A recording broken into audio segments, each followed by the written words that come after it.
Olá, tudo bem? Hoje vamos falar sobre a simbologia do Enneagrama. O Enneagrama, ele tem toda uma simbologia por detrás que nos ajuda a compreender melhor. É uma forma didática de nós entendermos com mais profundidade e com mais especificidade o que é o Enneagrama, não ficando ali somente nos tipos, né? Esses dias eu estava lendo um material, discutindo com algumas pessoas, e uma pessoa falou assim: poxa vida, né? O mundo tem milhões e milhões de habitantes, e esses milhões de habitantes estão distribuídos em apenas 9 maneiras de ser, 9 jeitos de se posicionar, né? Eu falei, não, percebe que existem desdobramentos, né? Então, esses 9 tipos combinados a outros fatores se transformam em 108 subtipos, e ainda assim existem ali flechas de integração, desintegração. Então isso aí pode ainda se desdobrar em mais e mais variações que vão nos ajudar a entender melhor porque pessoas de um mesmo tipo têm comportamentos diferentes, ou até mesmo porque eu não me encaixo puramente em um determinado tipo só, né? Volto a falar para vocês, eu sou tipo 2, mas eu tenho características ali do tipo 3 muito fortes em mim. Aprendi a desenvolver, tive que desenvolver características do tipo 1, né? Eu busco lá no tipo 7 com muita frequência toda a questão do pensamento lá na frente, né?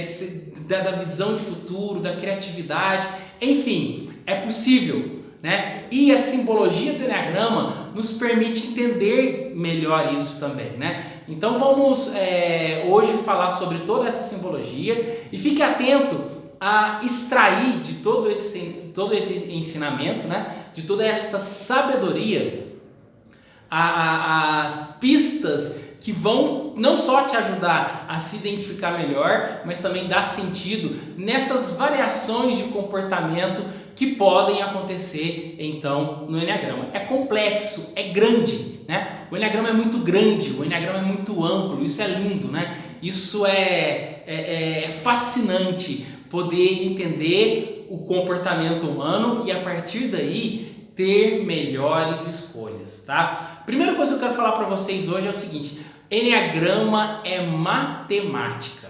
Por que matemática?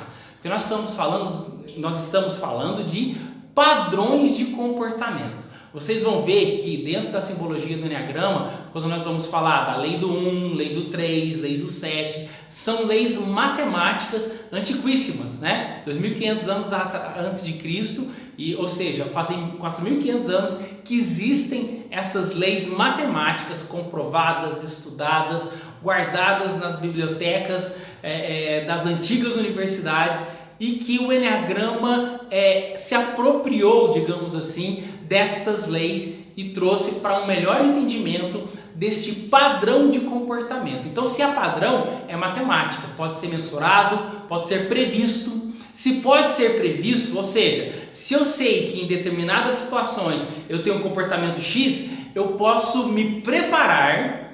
Primeiro, avaliar aquele comportamento é o comportamento ideal para aquela situação? Se sim, beleza, deixa aí no automático, né? Porque é realmente o melhor comportamento, eu não preciso ter um grande esforço para ter algum comportamento diferente. Agora, se eu entendo que aquele comportamento não é o melhor comportamento para aquela situação e ele pode ser previsto, ou seja, matematicamente eu posso entender que diante daquela situação é bem provável que eu tenha determinado comportamento, eu posso me programar para ter um comportamento melhor. Então isso é aí que eu vejo o quanto o Enneagrama ele é fascinante e pode me ajudar a ter melhores resultados na minha comunicação, nos meus relacionamentos, nas minhas atitudes, nos meus comportamentos, né? É só entender que sendo tipo 2, provavelmente eu terei comportamento X, né? E a partir daí, se esse comportamento for bacana, deixa rolar. Se não, eu vou me programar para o comportamento ideal, né? Aquilo que é melhor para aquele momento.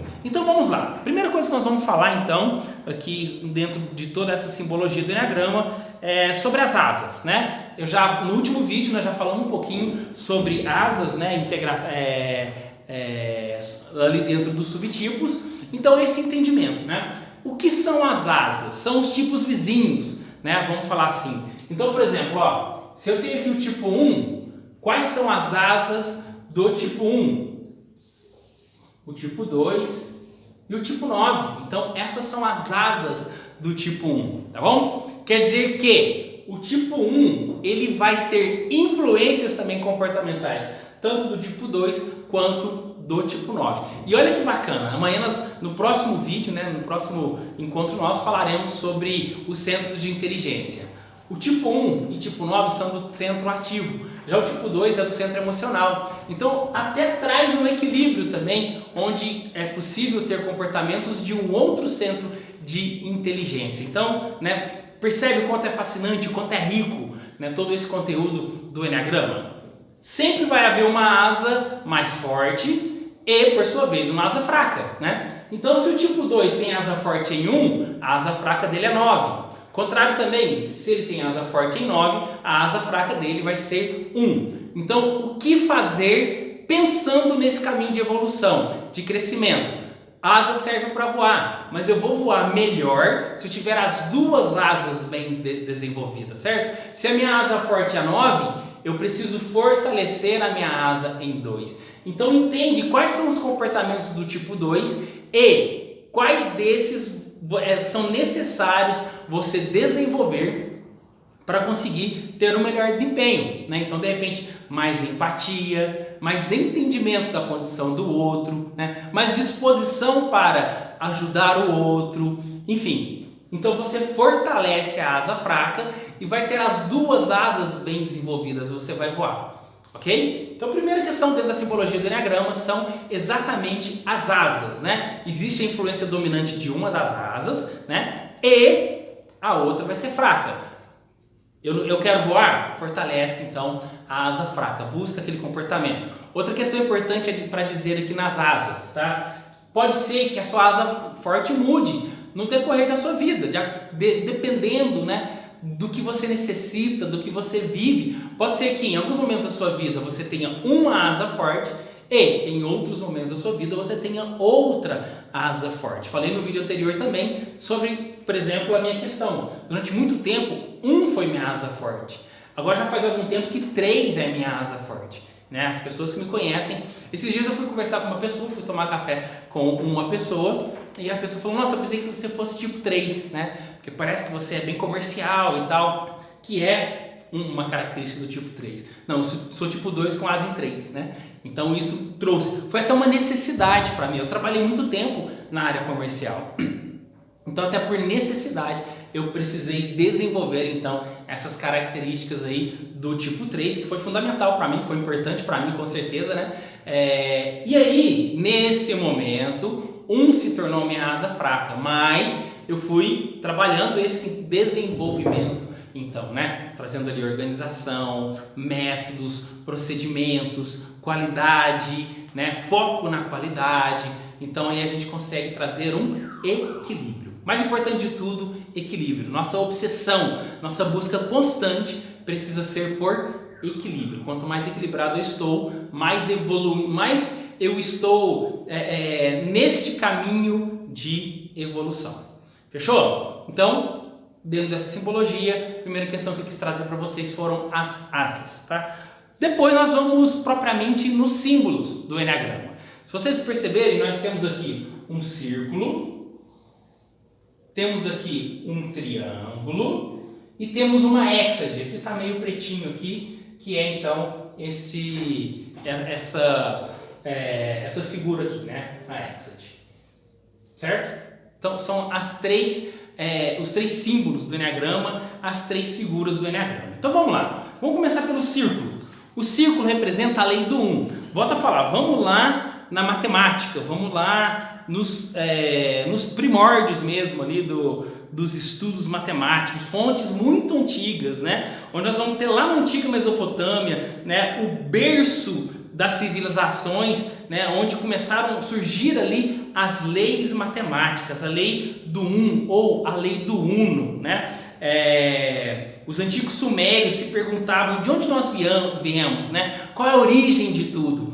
E eles foram entender que sempre existe uma única origem, né? A origem é uma só. independente de questões religiosas que também na época acabaram sendo estudadas na filosofia e tudo mais, a origem é sempre única. Então, a lei do um, representada aqui pelo círculo, traz esse sentido de que existe uma unidade, né? No fundo, todos nós viemos de uma única da mesma origem. Então, isso é a lei do um, né? Serve para base do conhecimento mesmo ali do nosso mundo moderno. Lá atrás tudo surgiu, né, de uma mesma origem, independente da sua crença, a origem é aquela e ponto final, né? Então isso mostra que de alguma forma estamos todos conectados. Se você pegar então pelo círculo, por quê? Se eu pegar o triângulo ou a hexade, eu vou ver que existe uma desconexão de alguns tipos dentro destes símbolos. Então, no triângulo eu vejo que tem 9, 3 e 6 conectados, né? E desconectados dos outros tipos, e 1, 2, 4, 5, 7, 8 conectados e desconectados desses outros 3. Já o círculo traz a unidade, ou seja, existe uma unidade entre todos os tipos. É possível que eu tenha características comportamentais de todos os tipos pela lei do 1, sim, porque está na minha essência. Todos os comportamentos estão lá na minha essência. Tudo vem da mesma fonte, tudo vem da mesma origem, está tudo ligado, né? Então, e essa é a lei do 1, né? É a lei da visão holística ou da visão sistêmica, né? Se nós formos estudar a teoria dos sistemas, vocês vão perceber exatamente isso, né? Existe uma diversidade onde ali existe uma interdependência entre todos os membros, entre todos os elementos daquele sistema, mesmo que com funções diferentes. Por exemplo, o corpo humano é único, né? Eu tenho coração, eu tenho pulmão, eu tenho intestino, eu tenho fígado, eu tenho baço, eu tenho rim, eu tenho pâncreas, eu tenho músculos, eu tenho membros, eu tenho ossos, né? Embora sejam órgãos diferentes, trabalham de maneira interligada em prol de um único corpo, de um único organismo. São órgãos, são sistemas que trabalham de maneira interdependente. Então, esta visão sistêmica, a teoria dos sistemas, também estão baseadas lá na lei matemática, que é a lei do 1. Volto a falar, uma lei criada há 4.500 anos atrás, lá na Mesopotâmia, né, o berço das civilizações, lá na antiga Mesopotâmia, né? Então é de lá que vem essa lei do 1, né? E o Enneagrama, como eu disse, se apropriou desta lei. Então o círculo significa esta unidade, a universalidade, né? Uma única fonte, uma única origem para todas as coisas. Existe uma questão espiritual aí também, né? Que vai além somente desta matemática toda, né? Existe algo maior que envolve todos nós, que é a mesma fonte, que é a mesma origem, ok? Então, primeira lei, lei do 1, representada pelo círculo. A segunda lei é a lei do 3, representada então pelo triângulo, né? O triângulo, ele traz a noção de equilíbrio. Também a lei do 3, descrita há 2.500 anos antes de Cristo, ou seja, há 4.500 anos atrás, como as coisas se sustentam, como as coisas se mantêm, né? O que explica esta sustentabilidade e a permanência das coisas é a lei do 3, né? A lei do 3 é a lei do equilíbrio, ou seja, né, é a estrutura de todos os fenômenos, é a estrutura sustentável de todas as coisas, que possui sempre 3 forças ativas. Então, por exemplo, se nós pegarmos aí, existem religiões que, embora não tenham um único Deus, esse Deus está representado numa trindade, né? Pai, Filho, Espírito Santo, um só Deus, mas a lei do 1, né? Mas dentro de uma trindade, lei do 3, né? Que mais?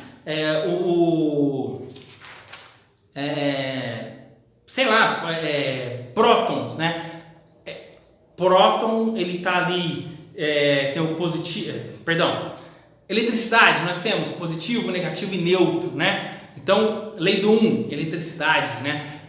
Lei do 3, né? Sustentabilidade, equilíbrio, positivo, negativo, neutro, passado, presente, futuro, né? Então, até para representar o tempo, existem esses 3 elementos que dá sustentabilidade, então, para o tempo. Se nós pegarmos ali um objeto, nós temos ali o comprimento, altura e largura. Então, nessa questão tridimensional, né, temos então a lei do 3 representada dessa forma. São 3 forças que se equilibram, então, para dar permanência, né? Está na base de todas as culturas, está na base de todas as tradições, até na ciência moderna, né? Se a gente pegar a física atômica, por exemplo, então, o átomo ele é dividido em prótons, elétrons e nêutrons, né? Então, a lei do 3, o átomo, lei do 1, prótons, elétrons, nêutrons, lei do 3, da sustentabilidade, né? O triângulo é uma figura geométrica que traz sustentação e equilíbrio. Resta ver, por exemplo, na estrutura das casas, onde você tem lá o telhado está em forma triangular. Por quê? Quando existe um triângulo, né, aquela estrutura é forte, ela não se abala, ela não mexe, né? Por exemplo, a minha câmera aqui, meu celular, está em um tripé, né? No tripé, ele não fica manco em nenhum terreno.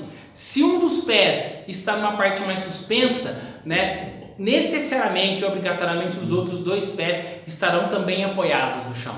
Entende? Se for 4 pés e eu colocar um numa base suspensa, os outros 2 pés vão ficar mancando, vão ficar com um pé só no chão e outra em cima dessa base. Então, o tripé ele traz esta sustentabilidade e este equilíbrio. Essa é a lei do 3, então, representada pelo triângulo no Enneagrama. Faz sentido para vocês? Então, nós já temos aqui, ó, universalidade, né? A mesma origem, a mesma fonte, né? A unidade entre tudo. Temos o triângulo representando então a sustentabilidade e o equilíbrio, e temos a hexade que representa a descontinuidade, né? A hexade, ela é a lei do 7, né? A lei do 1 e a lei do 3 são leis mais antigas, né? Já a lei do 7, ela surgiu lá na Índia Antiga e foi sistematizada por Pitágoras, o pai da matemática, né? Então, o pai da matemática, Pitágoras, ele trouxe para nós a lei do 7 ou a lei das oitavas, né? Por que as coisas mudam? Né? Ou seja, nós temos lá na lei do 1 que de onde viemos, qual é a nossa origem, né? Algum tempo depois, Pitágoras teve esse pensamento, né? Embora algumas coisas permaneçam, outras coisas mudam em ciclos. Então, Pitágoras, através desse questionamento, né? As mudanças, elas são aleatórias ou existe alguma lei que explica esses processos de mudança? Então, a lei do 7 veio exatamente para nos dar esse entendimento de que as coisas mudam, existem ciclos, a nossa vida ela é feita de ciclos, né? Então, por exemplo, as 4 fases da Lua são representadas em ciclos de 7 dias. Olha aí, então a lei do 7, né? As notas musicais, né? Embora existam timbres diferentes, a nota é a mesma, mas ela não muda o timbre. Então, tem o Dó mais grave, o Dó mais agudo e mais agudo ainda, né? Em cada ciclo de 7 notas musicais, nós mudamos o timbre para um timbre ainda mais agudo. O Dó permanece Dó, porém num timbre mais agudo. O Ré permanece Ré, porém num timbre mais agudo. São 7 notas musicais que aí vão também sofrendo toda essa transformação, né? Processos de mudança que acontecem então na natureza, como eu disse, o próprio ciclo no ar, a renovação celular, né? A ciência nos explica que em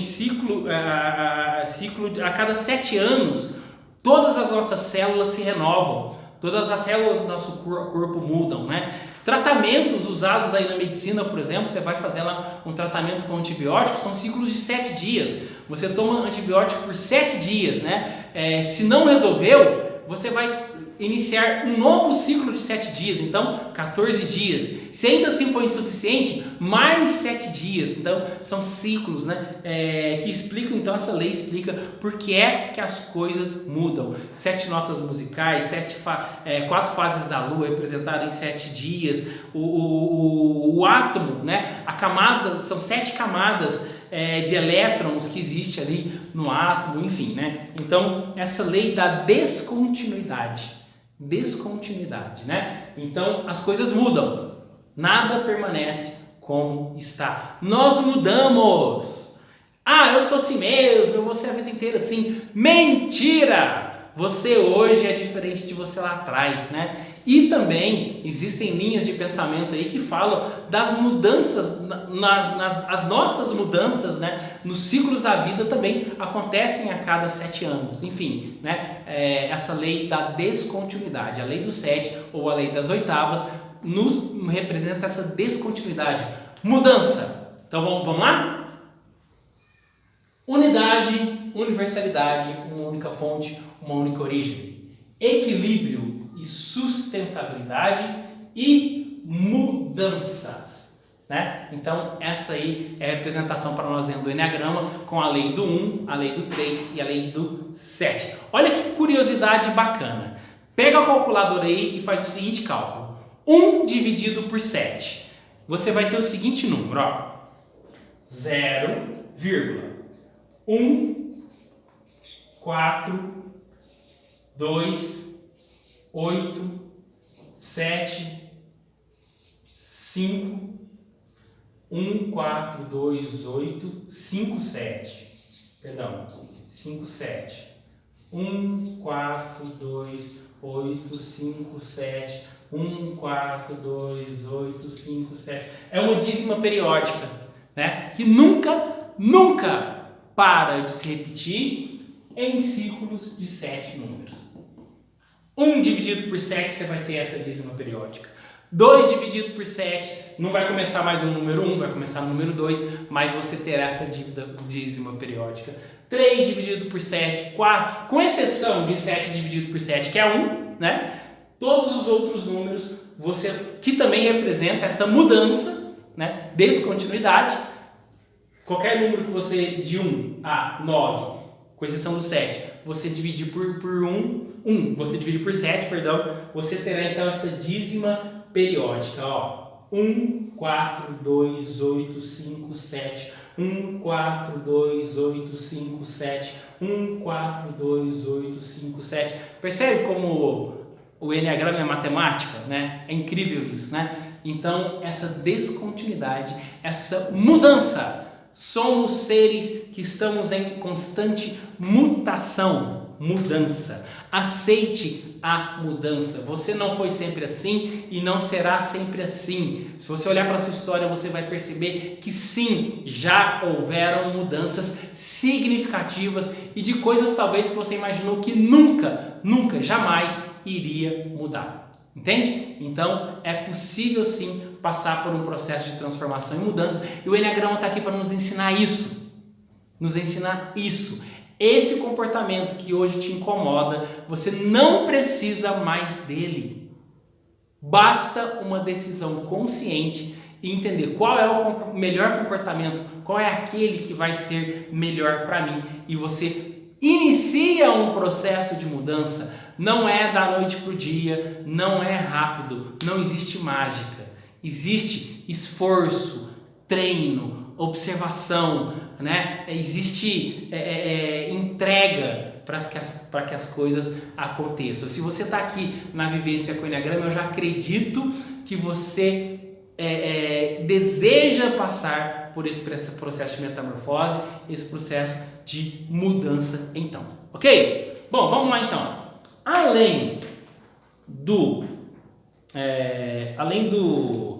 desses símbolos, né? Então já falamos das asas, já falamos dos símbolos, né? Círculo, triângulo, a hexade, lei do 1, do 3 e do 7. Existem também as setas, né? Que indicam os nossos caminhos de integração e desintegração, ou seja, o nosso caminho de estresse ou o nosso caminho de crescimento, de desenvolvimento, ok? Então, por exemplo, Tipo 1. O tipo 1, ele integra no tipo 7 e ele desintegra no tipo 4. Caminho de integração 7, desintegração 4. Tipo 2, ele integra no tipo 4 e ele desintegra no tipo 8. Tipo 3, ele integra no 6 e ele desintegra no 9. Tipo 4, ele integra no tipo 1 e ele desintegra no tipo 2. Tipo 5, o tipo 5, 1, 2, 4, 8, 5, 7. Ele integra no tipo 8 e ele desintegra no tipo 9. Tipo 6, integra no 9 e desintegra no 3. Tipo 7, ele integra no tipo 5 e ele desintegra no tipo 1. Tipo 8, ele integra no tipo 2 e desintegra no tipo 5. E o tipo 9, por sua vez, ele integra no 3 e desintegra no 6. Então, esses são os caminhos de integração e desintegração. Nós vamos falar um pouco mais sobre isso, mas vamos entender isso, ok? Quando eu estou neste caminho, quando eu estou saudável, digamos, comportamentalmente saudável, emoções, mentalmente saudável, né? Buscando a minha evolução, buscando o meu crescimento, eu vou me integrar em um tipo, certo? Então, o que significa isso? Significa que eu busco os pontos positivos daquele tipo. Aquilo que é de bom naquele tipo, eu assumo para mim também como comportamento. Exemplo, eu disse que o 8, ele integra no tipo 2. O 8 é reconhecido como uma pessoa muito brava, né? Muito impulsiva, de comportamento forte, de palavras fortes, né? De fala alto e tudo mais. Então, demonstra uma certa falta de empatia. Já trilhando um caminho de evolução, ele vai desenvolver a empatia do tipo 2. Porém, sem nenhum interesse. Olha que riqueza isso, né? O tipo 2, que naturalmente tem empatia, né? Assume a dor do outro, mas acaba fazendo isso porque no fundo, ele busca um reconhecimento. O tipo 8 vai fazer isso de maneira desinteressada. É um empático desinteressado. Ele não quer nada em troca, ele só quer se doar mesmo. É doação, é amor puro e verdadeiro. Então o tipo 8 integrado, o tipo 8 saudável, ele vai assumir então este comportamento de empatia desinteressado. Olha que bacana isso, né? Então, é assim que funciona. Já a outra linha, que é a linha de desintegração, né? Significa que eu estou passando por um momento de estresse muito grande, de prova muito grande, né? E por conta disso, eu vou assumir os pontos negativos daquele tipo no qual eu me desintegro. Vamos voltar no tipo 8 então como exemplo? Se ele integra no tipo 2, ele desintegra no tipo 5. Então o tipo 8, ele se isola, né? Quando ele está desintegrado, ele acaba se isolando, né? E neste isolamento ele vai ficar mais sozinho, né? Ele não vai querer se envolver com outras pessoas, com excesso de racionalidade, protegendo ali o seu espaço, né? Sai de perto de mim, entende? Então, sob pressão, o tipo 8, que é aquele que vai para cima de tudo, ele acaba então querendo estar sozinho, se isolando. No primeiro momento ele até vai, né? Mas depois ele quer então já se isolar, quer ficar mais sozinho, proteger ali seu espaço e não se envolver, entende? Então, sob pressão, acaba assumindo então essas características, esses comportamentos ali do tipo 5. Agora eu consegui entender, Pablo. Eu pensei que eu fosse tipo 1, mas eu tinha uma dúvida, que eu acho que eu poderia ser tipo 5. Quer dizer que, Pode ser que você, naquele momento, estivesse passando por uma pressão muito grande, né? E por conta disso, desenvolveu comportamentos ali do tipo 5. Faz sentido?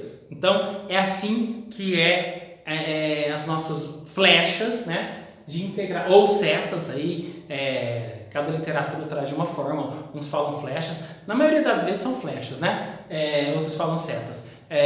Então, de integração, e existe sempre, constantemente, este movimento de integração e desintegração, ok? Vamos falar de mim? Tipo 2, né? Dificuldade de olhar para si, para o outro, não conhece as próprias emoções, mas quando trilha um caminho de desenvolvimento, de crescimento, ele integra no tipo 4. E o tipo 4, sim, já tem essa habilidade incrível de conseguir olhar, reconhecer seus próprios sentimentos, entender tudo aquilo e dar sentido, dar razão àquilo que está sentindo, né? Então, o tipo 2, em desenvolvimento, ele vai conseguir olhar para dentro de si, entender as suas necessidades, entender os seus sentimentos, dar sentido àquilo e conseguir, a partir daí, se desenvolver também. Ele assume esse papel de altruísmo desinteressado, assim como tem o tipo 8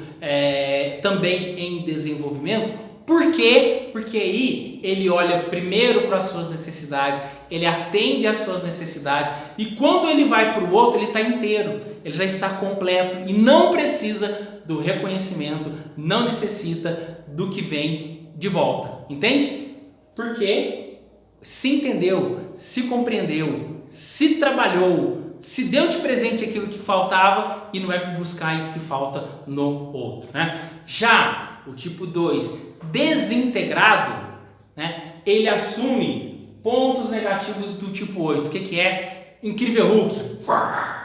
Aquele cientista pacato, calmo, que de repente explode e fica bravo, né? E aí briga com as pessoas que estão próximas, e geralmente são as pessoas próximas, aqueles que estão do lado, que vão perceber, que vão sentir, que vão conseguir presenciar essa ira toda que o tipo 2 acaba assumindo por pressão, entende? Então vem aquele comportamento agressivo demais, né? Impulsivo e agressivo demais, que geralmente acontece nos relacionamentos, mas pode acontecer outras formas de impulsividade também, né? Mas geralmente acontece ali no relacionamento e na comunicação com o outro. Faz sentido? Deu para entender? Bacana isso, né, gente? Então vamos conhecer, então, algumas tendências de desintegração e de integração, e fechamos então esse conteúdo de hoje, tá? O tipo 1, desintegrado, ou seja, tipo 1 desintegra no tipo 7, né?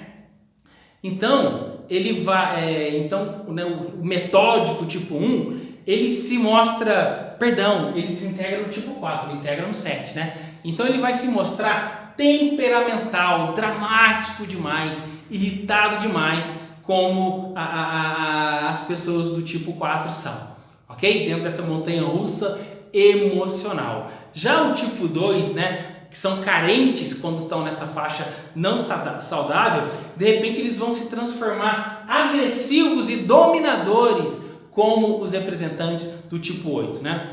Os atirados, né, do tipo 3, eles de repente vão se mostrar apáticos e desinteressados, como as pessoas do tipo 9, se escondem, né, numa faixa não saudável, sob pressão, sob estresse.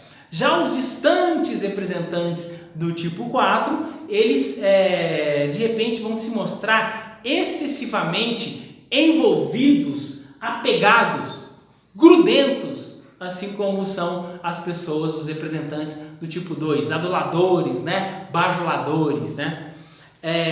Os objetivos, né? As pessoas objetivas, representantes ali do tipo 5, de repente vão se mostrar hiperativos e dispersos, como os do tipo 7. Ele desintegra lá no tipo 7, então ele vai assumir essa dispersão, né? Tá sempre viajando, voando e hiperativo, sempre precisando fazer alguma coisa, assim como o tipo 7. Assim é o tipo 5 sob pressão, né? Os conscienciosos representantes do tipo 6, de repente vão se mostrar competitivos e arrogantes, assim como os representantes do tipo 4, né? Competitivos e arrogantes, assim como os representantes do tipo 4.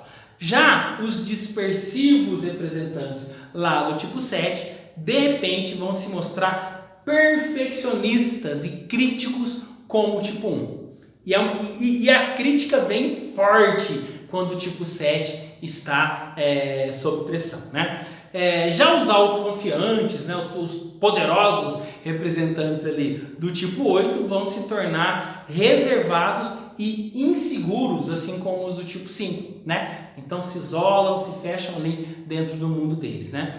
E os condescendentes, os pacíficos representantes do tipo 9 vão se mostrar ansiosos e preocupados, assim como são os representantes do tipo 6. Tudo isso, gente, numa faixa não saudável, quando estão sob pressão. E quando estão bem, quando estão nesse caminho de evolução e de crescimento? Vamos lá? Os irritáveis e críticos representantes do tipo 1 vão se tornar joviais, espontâneos e leves, assim como os representantes do tipo 7, né? Já os arrogantes, os fantasistas representantes do tipo 2, do tipo 2, vão se tornar emocionalmente mais perceptivos, né? Mais condescendentes consigo mesmo, assim como são as pessoas do tipo 4. Já os esquivos, os vaidosos representantes do tipo 3, eles vão se tornar mais cooperativos, mais dedicados aos demais, assim como são as pessoas do tipo 6.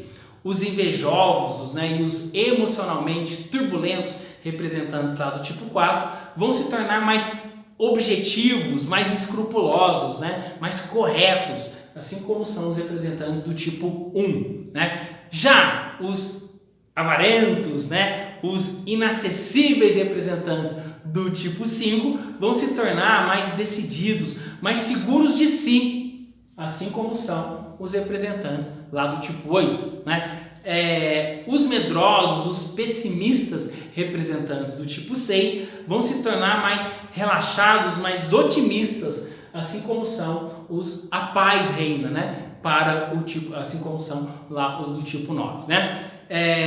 Os vorazes, os dispersos representantes do tipo 7 vão se tornar mais concentrados, mais profundos, né? Assim como os saudáveis tipo 5 são, né?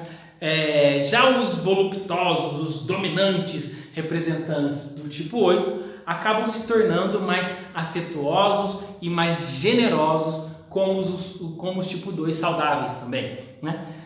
E os indolentes, os desleixados representantes do tipo 9 vão se tornar mais empenhados, mais ativos, assim como são os tipo 3 saudáveis, né? Então que fique aí, né? Muito melhor nós buscarmos esse caminho de evolução, né? Crescimento, evolução significa consciência do seu comportamento padrão e escolha do melhor comportamento. Então vai ser mais fácil para você trilhar esse caminho de integração e buscar lá, por exemplo, o tipo 2 integra no tipo 4, buscar lá no tipo 4 esta habilidade de reconhecer os próprios sentimentos, enfim, né? Cada um vai buscar as habilidades necessárias do seu ponto de integração, evolução, de crescimento. Gratidão e até o próximo.